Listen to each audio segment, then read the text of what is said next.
நம்பி பிழைக்கும் வழி நமக்கு இருக்கும்போது ஏன் வெறுத்து வீணாய் போகணுன்னு ஆசைப்படுறது?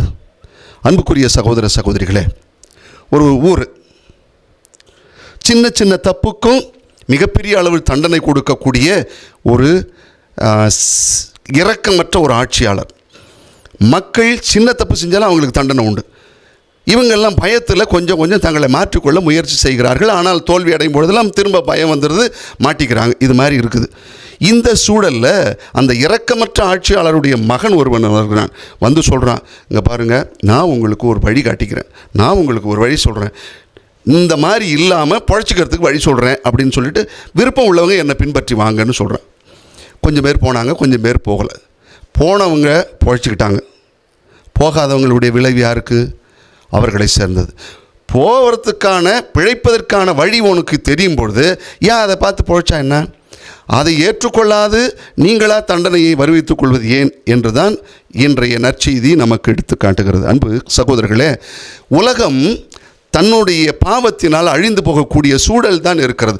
மனிதனும் அப்படித்தான். மனிதன் தன்னை அழித்து கொள்வதற்கு தேவையான அளவுக்கு எல்லாம் வச்சிருக்கிறான்.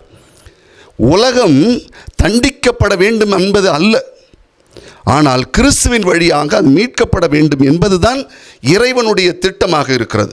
ரோமையருக்கு திருமுகம் 5வது அதிகாரம் 8வது வசனத்தில் நாம் வாசிக்கும் பொழுது, நாம் பாவிகளாய் இருக்கும் போதே கிறிஸ்து நமக்காக தம் உயிரை கொடுத்தார். இவ்வாறு கடவுள் நம்மீது மிகப்பெரிய அளவில் அன்பு கொண்டிருக்கிறார் என்று 9வது வசனம் சொல்லுகிறது. இப்பொழுது அந்த கிறிஸ்துவின் இரத்தத்தால் கடவுளுக்கு ஏற்புடையவர்களாக நாம் மாறுகிறோம். அவர் வழியாக தண்டனையிலிருந்து தப்பி மீட்பு பெறுகிறோம் என மிக உறுதியாக நம்பலாம் அல்லவா என்று கேட்கிறார். அன்புக்குரியவர்களே, உலகம் அழிந்து போய்விடக்கூடாது என்பதற்காக தான் கடவுள் கிறிஸ்து தன் மகனை இந்த உலகிற்கு அனுப்பினார். கிறிஸ்துவில் நம்பிக்கை கொண்டவர்கள் வாழ்வு பெறுகிறார்கள், அதுவும் நித்திய வாழ்வையும் பெறுகிறார்கள். அதுக்கான வழியும் வகுக்கிறார். கிறிஸ்துவை நிராகரிக்கிறவர்கள் தண்டனை தீர்ப்புக்கு ஆளாகிறார்கள். இப்போ நம்முடைய வேலை என்ன? கடவுளுடைய நோக்கம் உலகம் அழியக்கூடாது, கிறிஸ்துவின் வழியாக மீட்கப்படணும், மனுக்குலம் மீட்கப்படணும். நமது நோக்கம் என்ன? அவரில் நம்பிக்கை கொண்டு அவரை பின்பற்றுவதா, அல்லது அவரை நிராகரித்து நாம் தண்டனை பெறுவதா? நம்ம கையில் தான் இருக்குது. நம்பி வாழ்வு பெறுவதற்கு வழி இருக்கும் பொழுது ஏன் வீணாக நாம் அழியப்பட வேண்டும் என்பதுதான் என்னுடைய கேள்வி.